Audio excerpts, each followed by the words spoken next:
సన్నివేశం అనేది చాలా ఘోరమైన పని ఇది. అది ఎక్కడ ఏదనేది జరగడం కాదు, స్కూల్లోనే జరిగింది కాబట్టి ఆ ప్రాణము పోయినంత పరిస్థితి వచ్చింది. ఆ పరిస్థితుల వెనుక ఏ కారణాలు ఎవరైనా కానీ వారిని మాత్రం కఠినంగా శిక్షించాలని మేము కోరుకుంటున్నాం. ఏంతైనా రావచ్చుగా ఇన్ఫార్మ్ చేశాము. చాలాసేపు 10 నిమిషాలు క్లోజ్గా ఉండే భావజాలంలో భాస్కర్ డిస్కస్ చేశాము. ఇక్కడ ఈ ప్రజా సంఘాల తరఫున చనిపోయిన అబ్బాయి మనం 5 నిమిషాలు వచ్చేయాలా, ఏ పరిస్థితులు వచ్చేయాలి భాస్కర్? మున్సిపల్ కార్పొరేషన్ రూమ్ మందే, పేదోళ్ళ స్థలం అదే. వచ్చి త్వరగా వచ్చేయా. ప్రెస్ కూడా వచ్చేసి ఉంది, అందుకని మీకోసం మీటింగ్. ఎవరెవరు ఏంటి అవన్నీ మళ్ళీ తర్వాత నిర్ణయించుకొని చెప్తాము. ప్రస్తుతానికి మాత్రం నేను కొంతమందికి కూడా సమావేశపరచడానికి బాధ్యతలు తీసుకోవడం జరిగింది. ముందుగా వెంకట సాయి కృష్ణ యొక్క తండ్రి తన కడుపు మంటతో రగిలిపోతున్నాడు. ఆయన తన బాధని ఆయన ఏం కోరుకుంటున్నాడు మన ప్రజా సంఘాలు ఈ ఐక్య కార్యాచరణ కమిటీ ద్వారా ఆనమడ గ్రామ పంచాయతీ బైనాటి వరిపాలెం. మాకు స్కూల్కి ట్రావెల్ రానుపోని ఇబ్బందిగా ఉంటుందని చేవూరి వారితోట వైకుంఠపురం శ్రీ విద్యానికేతన్ స్కూల్లో నా బిడ్డను 3 సంవత్సరాల నుంచి అక్కడ చేర్పించినాను. ఫస్ట్ సంవత్సరం 15 ఏళ్ళు కట్టించుకుంటారు, తర్వాత సంవత్సరం 18 ఏళ్ళు కట్టించుకుంటారు, తర్వాత సంవత్సరం 20 ఏళ్ళు కట్టించుకుంటారు. 20 ఏళ్ళు నేను కట్టలేనని మొరపెట్టుకున్నా కానీ నెలకి కడతానని ఒప్పుకున్నాను. ప్రతి నెల 1వ తారీఖు వాళ్ళకి నేను బిల్లులు చెల్లించుకుంటూ వస్తున్నాను. ఇది బక్రీద్ అయిపోయిన తెల్లారి మంగళవారం నాడు వాళ్ళకి ఫీజు కట్టి నాకు రసీదులు కూడా నా కాడ ఉన్నాయి. ఆ రోజు నేను పిల్లడిని ఉదయాన్నే 9 గంటలకల్లా నేను స్కూల్కి హాజరుపరిచినాను. అలా వచ్చేటప్పుడు పిల్లోడు లోపలికి వెళ్ళి వచ్చి నేను తాళం మర్చిపోయినానని చెప్పాడు. నేను రేపు కానీ వెళ్ళిన తాళం తెచ్చిస్తానమ్మా అనుకున్నాను. ఆ మొత్తం బేస్తారన్నాడు. 5 గంటలకు వెళ్ళి హెడ్ మాస్టర్ చెప్పి నేను తాళం ఇచ్చి వాడికి తినేవి అన్నీ తీసిచ్చి నేను వచ్చేసాను. శుక్రవారం ఒక్కరోజు నేను బాగుంది. శనివారం పిల్లోడు స్కూల్కి వెళ్ళి యూనిఫామ్ వేసుకునే ఉన్నాడు. స్కూల్కి వెళ్ళాడు. 12:30కి నాకు కరస్పాండెంట్ మీ పిల్లోడు ఊరేసుకున్నాడు అని నాకు ఫోన్ కాల్ వచ్చింది. మా పిల్లోడు ఏందయ్యా ఊరేసుకుందా? అబ్బాయి భలేవాడు ఊరేసుకోవటం ఏందన్నా. నేను కాదండి, తొందరగా నువ్వు ప్రభాకర్ హాస్పిటల్కి వచ్చేయాలన్నాడు. సరేలే వస్తాలే అని చెప్పి నేను ఆర్డీఓ కాడికి వెళ్ళాను. ఆర్డీఓ కాడ ఒక వేరే వాళ్ళ విషయం ఉంటే మాట్లాడి వచ్చేలేకే ప్రభాకర్ హాస్పిటల్కి వచ్చేసాను. 1 గంట 1:10 ఏమైంది. వచ్చేలేక పిల్లోడు మామూలుగా మోగన్నుగా కొనుక్కొని ఉంటుంటే ఉంది కానీ చచ్చిపోయినట్లేడు. నేను పోయి ఎంగడసాయి 4 కేకలు వేసేలేకే ప్రభాకర్ డాక్టర్ గారు నా కాడికి వచ్చాడు. వచ్చేలేకే ఏముందయ్యా పిల్లోడు అయిపోయింది, మనం ఏం చేయలేము, నా కాడికి వచ్చి గంట అయింది చచ్చిపోయి కూడా అన్నాడు. సరేలే సార్, నీ కాడికి చచ్చిపోయినానికి ఎందుకు తీసుకొచ్చి సార్, సాగుతాలకుంటే కొంచెం మీ మీద నమ్మకం ఉంది, బతికిచ్చేవాడు అని అడిగినాను. అనేలేక అందరు బయటకు వచ్చి 7 గంటలకు వచ్చేలేక హెడ్ మాస్టర్ మాత్రం వచ్చేసి అక్కడ TV9 సిట్టి ఉన్నాడు. ఏటో లేని సిట్టి వచ్చి నాకేందో నువ్వేం ఏడుస్తుండవు, పిల్లోడు ఎవరు లేరు అక్కడ. అప్పుడు 5-6 మంది ఉన్నాం, ఎక్కడ కూడా గుమ్ములు కూడా. అవంతా నా పిల్లోడిని ఎందుకు తీసుకెళ్తాడని నేను అడావిడిగా వెళ్ళి చొక్కా పట్టుకొని 2 దెబ్బలు వేసాను నేను. అందుకని మళ్ళీ తీసుకుపోయి అక్కడనే పండేసాడు. పండేసినాక అంతలో సీఏ గారు వాళ్ళందరూ వచ్చేసేలేక సీఏ గారు పిల్లలు వచ్చేలేక హెడ్ మాస్టరు వాళ్ళు ఉండే సిబ్బంది ఎవరు లేరు, అందరు ఎస్కేపు. నాకు యజమాని సర్వే చూపాలని నేను అప్పటి నుంచి కూడా శనివారం నాడు జరిగింది. ఇవాళ శుక్రవారం నాడు 10:30 కూడా నేను అడుగుతూనే ఉంటాను నా బిడ్డకి ఏం జరిగింది. పోలీసు వారిని మరీ కోరాను. ఇంకా ఇంట్రాగేషన్ జరుగుతుందని అంటున్నారు. సీఏ గారికి పోతే కోపపడుతున్నాడు, డిఎస్పీకి పోతే కోపపడుతున్నాడు. నేను ఎవరికాడికి వెళ్ళాలా? అందుకని నాకు ప్రజా సంఘాలు కొంచెం నాకు హెల్ప్ చేసినాయి. దానివల్ల నేను వాళ్ళతోటి నడివిడికి నడుచుకుంటాను. ఇది నా బిడ్డకి జరిగింది, ఇంకొక బిడ్డకి జరగకూడదు. నా బిడ్డ ఎలా కారణం చేత చనిపోయాడు. అందరూ రాజకీయ పార్టీలు, ప్రజా సంఘాలు, విద్యార్థుల ఫెడరేషను మొత్తము అధికారులు కానీ అనధికారులకు నా బిడ్డను జరిగిన అన్యాయం గమనించి నాకు తోడ్పడవలసినదిగా కోరుచున్నాను. ఈ నెల 11వ తేదీ అంటే సరిగ్గా వారం రోజుల క్రితం కావలపట్నంలో వైకుంఠపురంలో ఉన్న చెవూరు వారి తోట ఉండే శ్రీ విద్యానికేతన్ అనే ఇంగ్లీష్ మీడియం స్కూల్లో ఉదయం 10 గంటలకల్లా చిరంజీవి వెంకట సాయి కృష్ణ మామూలుగా పాఠశాలకు వెళ్ళాడు. అక్కడ అదే హాస్టల్లో ఉంటాడు. ఏం జరిగిందో ఏమో తెలియదు. బడి జరుగుతున్నటువంటి టైంలోనే ఆ అబ్బాయి హత్యకు గురైనాడు. విద్యా హక్కు చట్టం క్రింద విద్యార్థుల్ని అసలు కొట్టనే కొట్టకూడదు, మానసికంగా శారీరకంగా వాళ్ళని ఏ రకమైన బాధ పెట్టకూడదు. కానీ ఆ స్కూల్లో వాడు ఏం పొరపాటు చేశాడు అనేది ఇంతవరకు తెలియజేయకుండా ఆ పిల్లవాడిని చచ్చిపోయేటట్టు అక్కడ ఉండేటువంటి టీచర్సే కొట్టారని చెప్పి ఆ వీధిలో ఉండే ప్రతి ఒక్కరు చెప్తున్నారు. కానీ వారం రోజులు అయిపోతున్నప్పటికి కూడా ఇంతవరకు ఆ హంతకుల మీద చర్య చేపట్టకపోవడం అనేది చాలా దురదృష్టకరం.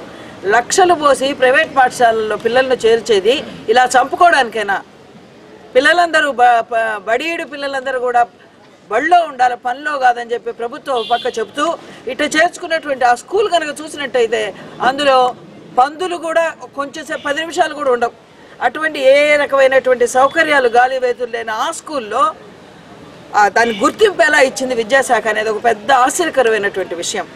మరి వారం రోజులుగా కన్న తల్లిదండ్రులు బాధతో కుమిలిపోతుంటే ఒక పోస్ట్ మార్టం చేయడంలో ఒక రాజకీయం, మళ్ళా రీపోస్ట్ మార్టం చేయాలని చెప్పి ధర్నాలు చేసి ఆందోళనలంతా కూడా చేసిన తర్వాత అప్పుడు తీసుకెళ్తారు నెల్లూరు.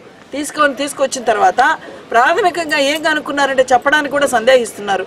ఇప్పుడు తల్లిదండ్రులు కోరుకునేటువంటిది ఆ హంతకులను కనుక కఠినమైన శిక్ష విధించినట్టయితే మరొక పిల్లవాడికి ఎక్కడ కూడా ఇలాంటి అన్యాయం జరగకుండా ఉంటుందని చెప్పి ఆయన కోరుకుంటున్నారు. కానీ రాజకీయ శక్తులన్నీ ప్రవేశించి దీన్ని తప్పుదోవ పట్టించి పోలీసుల మీద ఒత్తిడి తీసుకొస్తూ ఇంతవరకు వారం రోజులు పడుతుందా అండి?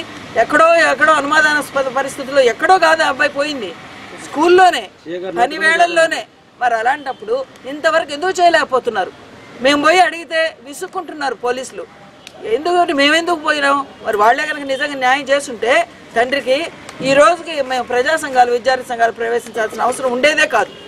అందుకనే అతనికి బలం చాలదనే ఉద్దేశంతో కావలపట్నంలో ఉండేటువంటి విద్యార్థి సంఘాలు, ప్రజా సంఘాలు, స్వచ్ఛంద సంస్థలు, మహిళా సంఘాలు అందరూ కలుసుకొని నిన్నటి రోజున ఒక కార్యాచరణ కమిటీ లాగా ఏర్పడ్డాము. దీని తరఫున ప్రభుత్వాన్ని డిమాండ్ చేస్తున్నాం, తక్షణం ఆ హంతకులను అరెస్ట్ చేయాలి.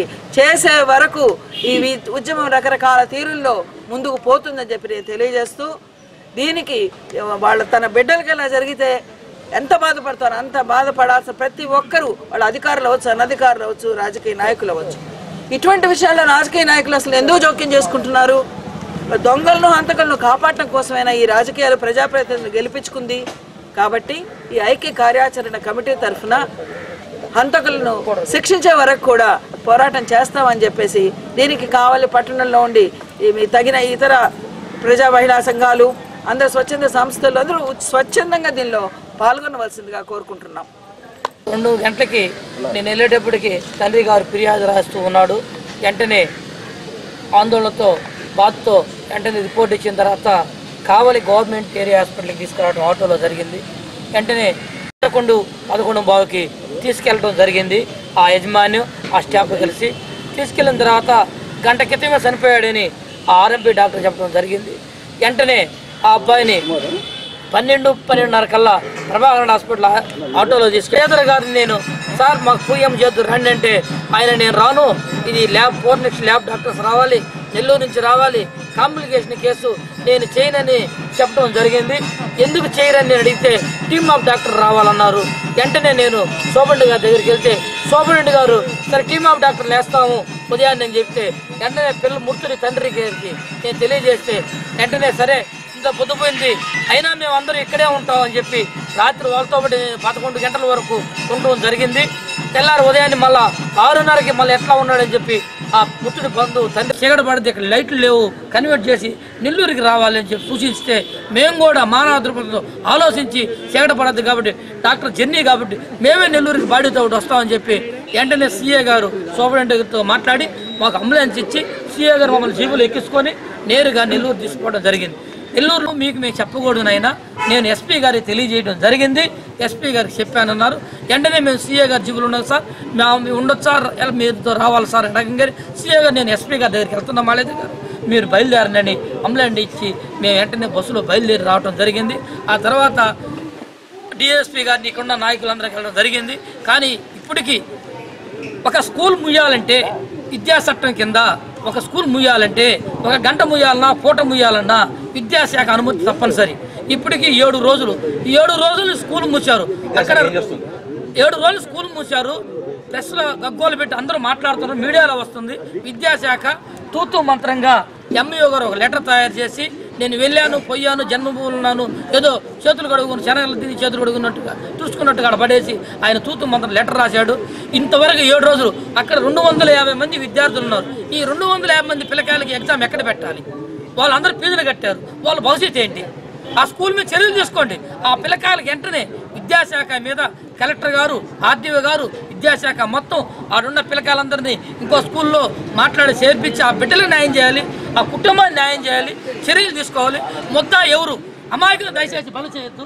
ముద్దా ఎవరైతే కొట్టారు, ఎంతమంది అయితే కొట్టారు, మాకు అందిన సమాచారం ప్రకారం ఆ అబ్బాయి చిట్టా ఆయనకు ఒక కాగితం ఉంటే ఆ కాగితం ఒక టీచరు మేడం గారు తీసుకెళ్ళి ఆ రూమ్లోకి తీసుకెళ్ళి ఆ రూమ్ ఎక్కడనేది కూడా పూర్తిగా అంత వాళ్ళ విషయాలు జరుగుతుంది. మీరు ఆ విధంగా అందరు నిస్సారించి ఎవరెవరు కొట్టారో, ఎవరెవరైనా కొట్టడం హక్కు లేదు, ఎవరైనా కొట్టడం హక్కు లేదు. మేము చదువుకున్నాం, మేము చదివించేటప్పుడు భయం పెట్టి చేతులతో కొట్టారు, కానీ విద్యను హక్కు నేర్పి కొట్టే హక్కు ఉంది. కానీ ఈరోజు చట్టాలు పిల్లకాయలు కొట్టొద్దు, తల్లిదండ్రులు కూడా పిల్లకాయలు కొట్టొద్దని చట్టాలు, గవర్నమెంట్, ప్రభుత్వం విచారణ పేరట ఇన్ని రోజులు జరుగుతుంది. కాబట్టి ఈ విషయాన్ని వెంటనే ఎవరు దోషులు శిక్షించాలి. వీళ్ళందరూ శిక్షించి ఆ తండ్రి గారు ఈ ప్రజా సంఘాలని, కుల సంఘాలని, రాజకీయ పార్టీలు కూడా నిర్మించుకుంటున్నాడు. అందరం కూడా కలిసి ఈ వాళ్ళకి శిక్ష పడేంత వరకు కలిసి మేము అందరం పోరాటం చేసేందుకు సంసిద్ధంగా ఉంటామని అందరికీ తెలియజేస్తూ భయం ఉంటుందా? అదే 11వ తారీఖు స్కూల్ విద్యార్థి చచ్చిపోవటం అనేది జరిగింది. ఆ ఆందోళనతో కావలపట్టినటువంటి ప్రజలు, సంఘ సేవకులు, ప్రజా సంఘాలు, రాజకీయ నాయకులు వీళ్ళందరూ కూడా మరి పోలీసులు జాప్యం కావచ్చు, విద్యాశాఖ యొక్క చేతగాంధతనం వలన మరి జరిగినటువంటి అన్యాయాన్ని ఘోషిస్తూ ప్రజలందరూ కూడా రోడ్డు మీదకి రావడం అనేది జరిగింది. ప్రజలు దాదాపు 400 మందితోటి రోడ్డుని స్తంభింపజేశారు, రవాణా మొత్తాన్ని కూడా. మరి ప్రభుత్వ ఉన్నతాధికారులైనటువంటి డిఎస్పీ గారు, తహసీల్దార్ గారు, సిఐ గారు, డిఎస్పీ గారు వీళ్ళందరూ వచ్చి ఆందోళనకారుల్ని, మరి న్యాయ పోరాటం చేస్తున్నటువంటి వ్యక్తుల్ని, పెద్ద మనుషుల్ని వాళ్ళు ఏంటి మీ డిమాండ్స్ అని అడిగారు. మీ డిమాండ్స్ చెప్పండి, మేము వాటిని పరిష్కారం చేస్తామని సాక్షాత్తు మండల మేజిస్ట్రేట్ అయినటువంటి తహసీల్దార్ గారు అయినటువంటి సాంబశివరావు గారు, కొత్తగా వచ్చినటువంటి డిఎస్పీ గారు మరి అడగటం జరిగింది.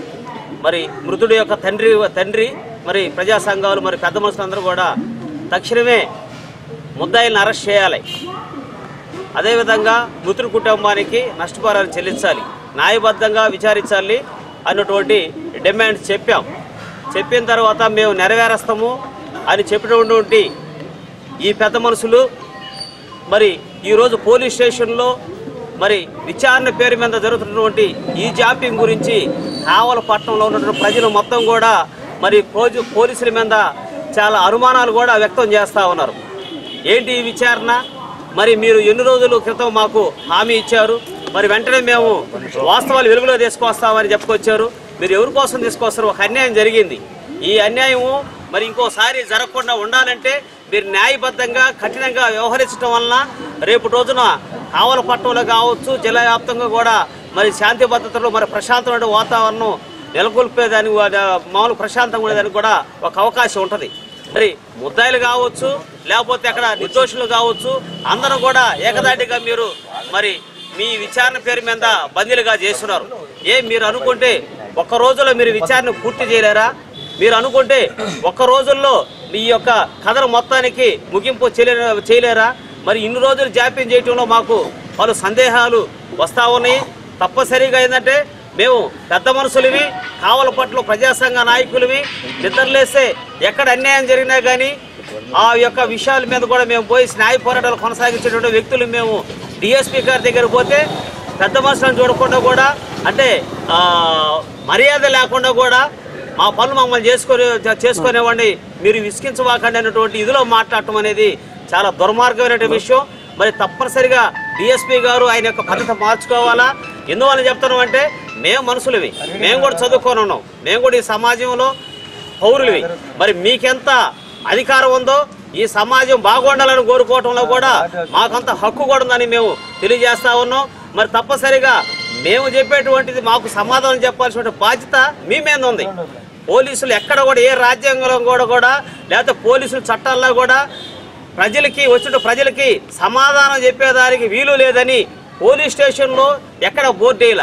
పోలీస్ స్టేషన్లో ఉండేటువంటి బోర్డులు ఏంటంటే నిజం చెప్పండి, న్యాయం పొందండి అనేటువంటి ఒక ప్రధానమైన బోర్డు ఉంటుంది. దాని ప్రకారమే మేము పోయి న్యాయంగా సమాధానం అడుగుతున్నాము. సమాధానం చెప్పకుండా ఉండడానికి కారణం ఏంది? అదేవిధంగా ఏదైనా రాజకీయ నాయకులు ఇస్తే మీరు సమాధానం చెప్పరా? వాళ్ళు కుర్చీలు ఇచ్చి కూర్చొని పెట్టి వాళ్ళు కాఫీలు ఇచ్చి కూల్ డ్రింక్స్ ఇచ్చి చెప్పి పంపించేటువంటి ఇది. మరి మేము ప్రజాసంఘ నాయకులు అందరూ కూడా చదువుకున్న వ్యక్తులు, మరి ఒక దారుణమైన సంఘటన జరిగింది, ఏమైంది సార్ అని అడిగేదానికి పోతే మరి మీ పని మీరు మా పని మమ్మల్ని చేసుకునేవ్వండి, మమ్మల్ని విసిగించవాకండి అనటంలో పోలీసుల యొక్క అధికారులు మరి వాళ్ళ యొక్క పనితీరును కూడా మార్చుకోవాలా. ప్రజాసంఘ నాయకులు కావచ్చు, మరి ప్రజాసంఘ నాయకుల్ని మమ్మల్ని ఆ రకంగా మీరు అన్నారంటే ఏమీ తెలియటువంటి నిరక్షరాస్యులకి ఒకవేళ పిల్లోడు తండ్రే పోతాడు, పిల్లోడు తండ్రికి మీరు చెప్పేటువంటి సమాధానం ఇంక ఏ రూపంలో ఉంటుంది అనేది కూడా ప్రజలకి ఈరోజు అర్థమవుతుంది కూడా తెలియజేసుకుంటున్నాం. తక్షణమే మరి మృతుడి యొక్క కారణాలు, మృతుడికి సంబంధించిన కారణాలు వెలుగులో తీయకపోతే తక్షణమే వీటన్నిటి వెనక పోలీసుల హస్తం ఉందని తప్పనిసరిగా దీని మీద తీవ్రమైన ఆందోళన చేస్తాం. గతంలో తస్లీమాన్ కేసు విషయంలో ఎంత ఆందోళన చేసామో అంతకన్నా 2 అంతల ఎక్కువ చేసి మరి కావలపట్నంలో ప్రజా సంఘాల యొక్క సత్తా నిరూపించుకోగలం. మరి కావలపట్నంలో ఇటువంటి అన్యాయాలు జరగకుండా ప్రజా సంఘాలు ప్రజలకి ఎప్పుడు కూడా అందుబాటులో ఉంటామని కూడా తెలియజేసుకుంటూ భవిష్యత్తులో జరిగేటువంటి కార్యక్రమాలన్నిటికీ కూడా కావలపట్నం ప్రజలు మరి చిత్తశుద్ధితోటి అందరూ కూడా పాల్గొని మరి ఈ యొక్క వాస్తవాలు, ఈ అన్యాయానికి పోలీసుల యొక్క నిర్లక్ష్యం, మరి అదేవిధంగా విద్యాశాఖ సంబంధించిన అధికార నిర్లక్ష్యాన్ని కూడా ఎండగట్టేదానికి ప్రజలందరూ కూడా ఉద్యమ బాటకి రావాల్సిందిగా పిలుపునిస్తున్నాం. నమస్కారం అండి, నా పేరు నరేంద్ర, కావలి division secretary SFI. Sai Krishna అనే అబ్బాయి చనిపోయి ఉన్నాడు. దానికి సంబంధించి పూర్తి సమాచారం ఈరోజు మధ్యాహ్నం విద్యార్థి జేఏసీగా మేమందరం సమకూడి రేపు ధర్నాకి ర్యాలీకి పిలుపునిస్తున్నాము. రేపు విద్యా సంస్థలన్నీ బంద్కి పిలుపునిస్తున్నాము. ఈరోజు మధ్యాహ్నం మీటింగ్లో ఏ విషయం ఏం జరిగేది, ఏం మాట్లాడాలి అని కార్యాచరణ రూపొందిస్తాము.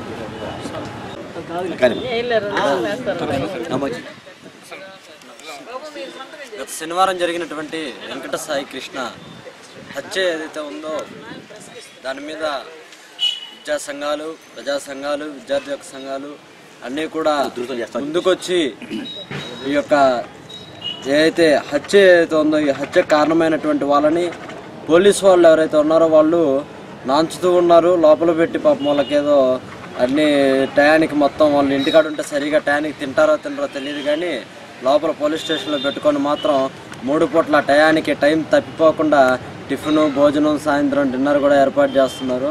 మేము పోలీసు వాళ్ళని ఒకటే డిమాండ్ చేస్తూ ఉన్నాం, పార్టీలకు అతీతంగా అందరూ కూడా ముందుకు రావాలి. ఏదైతే పార్టీలనే పక్కన పెట్టండి, ఒక విద్యార్థికి, ఒక సామాన్య తండ్రికి అన్యాయం జరిగింది కాబట్టి పార్టీలన్నీ, రాజకీయ పార్టీలు కానివ్వండి, మిగతా పార్టీలు అన్నీ పక్కన పెట్టేసి ఒక సామాన్యుడిగా ముందుకు వచ్చి ఈ యొక్క పోలీసులు ఈ యొక్క కేసు మీద ఎటువంటి ముందుకి పోవట్లేదు. కాబట్టి పోలీస్ అధికారులు ఈ కేసు మీద ముందుకు పోయే విధంగా మనం ఒత్తిడి తీసుకురావాల్సినటువంటి అవసరం ఎంతైనా ఉంది. కాబట్టి ప్రతి ఒక్క సామాన్యుడు కూడా ఈ విషయం మీద ముందడుగేసి ముందుకు రావాల్సిందిగా కోరుతున్నాను. విజ్ఞులైన కావలి పట్టణ ప్రజలారా, 11వ తేదీన శ్రీ విద్యానికేతన్లో జరిగిన దారుణ హత్య మీరందరికీ తెలిసే ఉంటుంది. ఈ కార్యక్రమంలో ప్రజా సంఘాలు, విద్యార్థి సంఘాలు, ఉద్యోగ సంఘాలు, కార్మిక సంఘాలు అన్నీ ఏకమై ఉద్యమాన్ని తీవ్ర రూపం దాల్చడానికి ప్రయత్నాలు చేస్తున్నాం. ప్రజలారా, ఒక్కసారి ఆలోచించండి. ఆ దుర్మార్గులు చేసినటువంటి హత్య మరవలేనిది, మరుపు రానిది. వారికి ఎటువంటి శిక్ష చేయాలో ఒక్కసారి మీరు ప్రజలందరూ కూడా ఆలోచించండి. ఈ ఉద్యమంలో మీరందరూ కూడా, ప్రతి ఒక్కరు కూడా, మీ బిడ్డలు, మీ బంధువులు, మీరందరూ కూడా పాల్గొని ఈ ఉద్యమాన్ని తీవ్ర రూపం దాల్చి వాళ్ళని తగు రీతిలో శిక్షించడానికి మీ అందరి సహకారాలు మా ప్రజా సంఘాలు కోరుకుంటున్నాం. దయచేసి మీరు సహకరించేందుకు కోరుతున్నాం. సభ్యురాలు స్త్రీ మృతి సంఘటన శ్యామల. వారం రోజుల క్రితం వైకుంఠపురంలోని శ్రీ విద్యానికేతన్లో చనిపోయిన మంద వెంకట సాయికృష్ణ మరణం మీద దాని కారకులైన బాధ్యుల మీద కఠిన శిక్షలు విధించాల్సిందిగా కోరుకుంటున్నాం. అట్లాగే ఇట్లాంటివి ఇంక ముందు కొనసాగకూడదని, ఇట్లాంటివి ఈ సమాజంలో ఇంకా ఇట్లాంటి చాలా జరుగుతున్నాయి. అయితే అసలు దీనికి కారణం ఏంటి, వీటి వెనకాల ఉన్న కారణాలు ఏంటి? ఈ ప్రైవేటీకరణలో భాగంగా ఈ స్కూళ్ళల్లో, ప్రైవేట్ స్కూళ్ళల్లో క్వాలిఫైడ్ కాని టీచర్లు ఉండటం వల్ల, క్వాలిఫైడ్ కాని ఇన్స్టిట్యూషన్ నుంచి టీచర్ ట్రైనింగ్ అయిన టీచర్లు రావటం వల్ల, దాని మీద పర్యవేక్షణ లేకపోవడం వల్ల, పిల్లల్ని ఎట్లా డీల్ చేయాలో తెలియని టీచర్లు ఆ స్కూళ్ళల్లో వేసుకోవడం వల్ల ఇట్లాంటివన్నీ జరుగుతున్నాయి. కాబట్టి ఈ సంఘటన వెనకాల ఉన్న ఇట్లాంటి కారణాలన్నింటి కూడా పరిష్కారం కోరుకుంటూ ఈ బాలుడు మృతికి కారణమైన వాళ్ళందరి మీద కఠిన శిక్షలు విధించాల్సిందిగా కోరుకుంటున్నాం.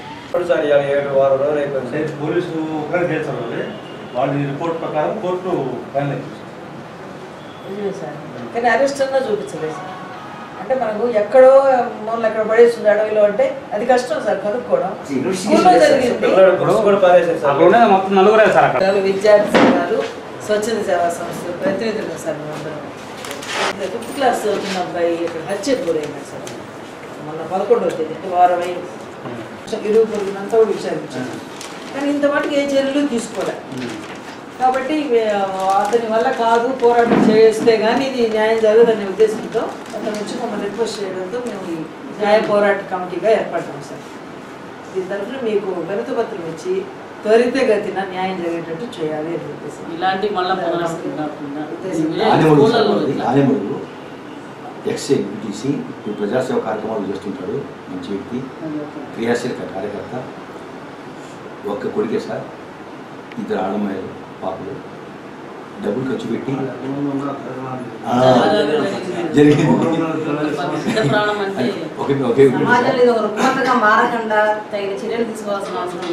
కానీ వాళ్ళు యాక్షన్ చేశారు. వాళ్ళు అరెస్ట్ చేశారు కానీ వాళ్ళలో అసలు కరెస్పాండెంట్ లాస్ట్ విషయాలకు తీసుకొచ్చారు. అంతవరకే ఆప్తాళ్ళు బంధువులు చేస్తున్నా కూడా వాళ్ళ గురించి నిలుపుకోలేదు. కనీసం వాళ్ళ గురించి ప్రత్యేకమైన శ్రద్ధ తీసుకున్న సందర్భాలు కూడా లేవు సార్. కాబట్టి దయచేసి పవర్ మ్యాక్సిమం మాకు ఈ ప్రజాసంఘ వినోపములు కాకుండా ఆ తండ్రి యొక్క ఆవేదన కూడా ఒకసారి గుర్తు చేసుకుని మీకు సహకారం మాకు అందించారు. మీరు ఒకసారి స్కూల్ కనుక విజిట్ చేస్తే సార్ మందులు కూడా దానిలో ఉండవు సార్.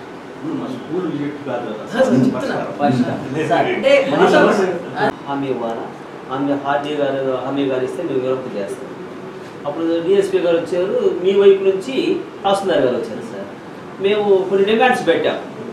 న్యాయబద్ధంగా విచారణ చేయాలా, మృతి కుటుంబానికి ఎక్స్‌రేస్ ఇవ్వాలా, సేమ్ టైంలో రీపోస్ట్ మార్కం చేయాలా అని చెప్పుకొచ్చాం. అంటే దాదాపు ఒక 2 hours 2 గంటల సేపు దాకా ఆందోళన చేస్తున్నాం. మరి వెంటనే అరెస్ట్ చేస్తామని చెప్పుకోవచ్చు.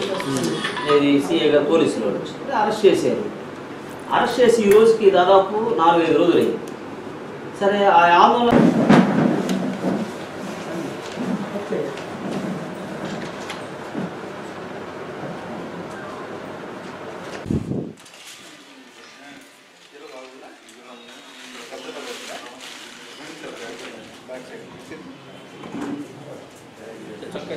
అటువంటి ఎస్సీ, ఎస్టీ, బీసీ కాలనీ ముఖ్యంగా కుగ్రామాలలో వైద్య సదుపాయాన్ని చేసుకునేటట్టు చూడటం, ముఖ్యంగా సమాజంలో ఈ ఎయిడ్స్ లాంటి వాటిని అవగాహన కల్పించటం, వాటితో పాటు అదేవిధంగా శాస్త్రీయమైనటువంటి అవగాహన, ఈ మంత్రం వేయటం, డబ్బులు తీసుకోవటం, అలా ఇట్లా ఉంటుందన్నమాట. అటువంటి వాటికి మూఢనమ్మకాలకి పోకుండా ఏ బాగలేకపోయినా కూడా డాక్టర్ల వద్దకు పోయి చూపించుకునే విధంగా వాళ్ళకి అవగాహన కల్పించటం, ఉచితంగా వైద్య శిబిరాలు నిర్వహించటం, ఇదంతా కూడా డాక్టర్ రామ్ సెంటర్ వేసోదయ చేస్తూ ఉంటుందన్నమాట. అదేవిధంగా ఇక్కడ సబ్ జైల్లో కూడా మన మధుబాబు గారు ఎంతో మంచి మనసుతో మిమ్మల్ని అందరూ సోదరులుగా భావించి మీరు శారీరకంగా, మానసికంగా ఆరోగ్యవంతులుగా ఉండాలి ఇక్కడ ఉందన్నాడు అనే ఉద్దేశంతో ఇలాంటి మెడికల్ క్యాంపులు పెట్టిస్తున్నారు. వారికి ప్రతి ఒక్కరికి మా ధన్యవాదాలు తెలియజేస్తాను. ముఖ్యంగా డాక్టర్ గారి గురించి చెప్పాలంటే ఎంత బిజీ అంటే మా ఫ్యామిలీ డాక్టర్ గారు కూడా సతీష్ డాక్టర్ గారు, నేను వెళ్తాను ఉన్నప్పుడు పొద్దున్న నుంచి నా హృదయపూర్వక ధన్యవాదాలు తెలియజేస్తాను. ఇప్పుడు ఎవరెవరైతే బాగాలేదో వారు వచ్చి ఒకసారి చూపించుకున్నట్లయితే మీకున్నటువంటి ఎటువంటిదైనా కానీ కాలు నొప్పులైనా లేకపోతే మీకు ఏ విధమైనటువంటి జలుబు కాలంలో ఎక్కువగా ఈ రెస్పిరేటరీ సిస్టమ్స్ సంబంధించి అంటే ఊపిరితిత్తుల వ్యాధులు ఎక్కువగా వస్తాయి. ఎందుకంటే ఈ వాతావరణంలో మార్పుల వల్ల వైరల్ ఇన్ఫెక్షన్స్, ఈ చల్లగాలి వల్ల కొంతమందికి ఆస్తమా, అలర్జీ ఇట్లాంటివి ఉంటాయి. ఇలాంటి వల్ల కొద్దిగా ఆయాసము, ఎందుకంటే వెంటిలేషన్ అనేది కూడా కొద్దిగా ఇంపార్టెంట్. ఈ జైల్లో ఉన్నందువల్ల ఏంటంటే వెంటిలేషన్ కొద్దిగా తక్కువగా ఉండడం అందువల్ల ఈ రెస్పిరేటరీ సిస్టమ్, ఈ ఊపిరితిత్తులకు సంబంధించిన జబ్బులు కొద్దిగా ఎక్కువ వచ్చేదానికి అవకాశాలు ఉంటాయి. అలాగే ఈ తేమ, ఈ పరిసర ప్రాంతాల్లో తేమ అట్లాంటి ఈ వర్షాకాలం ఇట్లా ఉండేటప్పుడు ఏంటంటే స్కిన్ సంబంధించిన, చర్మానికి సంబంధించిన వ్యాధులు కూడా ఎక్కువగా వచ్చేదానికి అవకాశం ఉంది. సో అట్లాంటప్పుడు మీరు ఏం చేస్తారంటే ఈ చర్మం సంబంధించిన వచ్చినప్పుడు డైలీ మార్నింగు ఈవినింగు స్నానం చేసుకోవటము, ఉన్న బట్టలను కొద్దిగా వాష్ చేసుకోండి. అంటే 2-3 జతలు 4-5 జతలు వేసుకొని వస్తుంది. ఒక 2-3 జతల్ని ఉతికి ఆరేసుకొని ఎండకి ఆరేసుకొని ఆ బట్టలు వేసుకున్నందువల్ల ఒంటి మీద తేమ లేకుండా కొద్దిగా చూసుకుంటే ఈ అలర్జీ, ఈ ఇన్ఫెక్షన్స్ రాకుండా ఉంటాయి. ప్లస్ ఏమన్నా డస్ట్ అలర్జీ ఇట్లాంటివి ఏమైనా ఉన్నప్పుడు, ఏమన్నా బూజు చిమ్మేటప్పుడు అట్లాంటి కొద్దిగా ముక్కుకు గుడ్డడ్డం పెట్టుకోవడము ఇట్లాంటివి చేయాల్సి వస్తుంది. అలాగే వాటర్ ఎట్లా ఇక్కడ మనకు జైల్లో మంచి పరిశుభ్రం, ఇప్పుడు క్లైమేట్ కూడా చూస్తూ ఉంటే ఇక్కడ అంతా బాగా హైజీనిక్గానే ఉంది. అందుకనే మీకు ఈ ఊపిరితిత్తుల జబ్బులు ఇట్లాంటివన్నీ రాకుండా ఉండేదానికోసమని ఇప్పుడు గవర్నమెంట్ కూడాను మీకు చెట్లు పెంచడం బాగా చూస్తున్నాను, ఎంట్రన్స్లో చూస్తున్నాను. చెట్లు బాగా ఉన్నందువల్ల మనకు ఆక్సిజన్ ఫ్రెష్ ఎయిర్నంతా ఇచ్చినందువల్ల ఏంటంటే మనకు ఊపిరితిత్తులకు సంబంధించిన జబ్బులు కొద్దిగా తగ్గేదానికి అవకాశం ఉంది. అలాగే స్మోకింగ్ అలవాటు ఉన్న వాళ్ళు ఏమిటంటే బయట ఎక్కువ అలవాటు ఉంటుంది తాగటము, ఇక్కడికి లేనందువల్ల ఏంటంటే మీకు కొద్దిగా రెసిస్టెన్స్ పవర్, ఇమ్యూనిటీ పవర్ కొద్దిగా పెరిగేదానికి కూడా అవకాశం ఉంటుంది. ఏంటంటే ఈ స్మోకింగ్ అనేది బాగా డేంజరస్, లంగ్స్కి బాగా ఊపిరితిత్తులకి డేంజర్ అవుతుంటుంది. అందువల్ల ఎవరన్నా అట్లాంటి అలవాట్లు ఉంటే దయచేసి తగ్గించుకోండి. మీ వల్లే కాదు, మీకే కాదు, అది హానికరము. ప్యాసివ్ స్మోకర్స్ అంటారు. నువ్వు బీడీ తాగుతా, సిగరెట్ తాగుతా, పొగలు తిన్నావు అనుకో, నేను పక్కనే ఉన్నంటే నేను కూడా తాగినట్టే సమానం. సో నేను ప్యాసివ్ స్మోకర్ని అవుతాను. సో మీరు వదిలిన పొగ నేను పీలుస్తున్నాను కాబట్టి, సో అందువల్లే ఈ పొల్యూషన్, ఈ వాతావరణం, ఇవన్నీ పొల్యూషన్స్ ఎక్కువగా అవుతున్నాయి. కాబట్టి దయచేసి ఈ పొగ తాగటం తగ్గించుకోండి. అలాగే మందు తీసుకున్నందువల్ల నరాలకు సంబంధించిన ఇట్లాంటివన్నీ ఎఫెక్ట్స్, నరాలకు సంబంధించిన వీక్నెస్ ఇట్లాంటివన్నీ వస్తుంటాయి. అందువల్ల మీరు మందు తాగటం తగ్గించుకోవాలి. స్మోకింగు, మద్యపానము, ధూమపానము ఇట్లాంటివన్నీ తగ్గించుకుంటే మీరు ఆరోగ్యంగా ఉండొచ్చు. అలాగే ఈ చర్మానికి సంబంధించింది, ఈ వాతావరణంలో ఈ చల్లగాలికి ఇట్లాంటివన్నీ వల్ల ఊపిరితిత్తులు, చర్మానికి జబ్బులు వస్తుంటాయి. కాబట్టి దయచేసి కొద్దిగా హైజీనిక్గా ఉండటము, ఇట్లాంటి చెడ్డ అలవాట్ల వల్ల మనము పాడవుతున్నాం. కాబట్టి దయచేసి అలాంటి అలవాట్లు మార్చుకుంటారని, ఇంకేమన్నా మీకేమైనా ఊపిరితిత్తులకు సంబంధించిన ప్రాబ్లమ్స్ ఉంటే నేను పరీక్ష చేసి దానికి తగ్గ మందులు ఇస్తాను. ఈ మంచి మందులు జాగ్రత్తగా ధరగా బయట తీసుకోవాలంటే ఇప్పుడు కనీసం 200-300 అవుతుంది ఒక సిరప్ తీసుకోవాలంటే. అలాంటి మందులు మన రామ్ సెంటర్ వాళ్ళు మీకు అందజేస్తున్నారు. ముందు నేను వాటిని రెక్టిఫై చేస్తాను. ఈ అవకాశం ఇచ్చినందుకు ధన్యవాదాలు.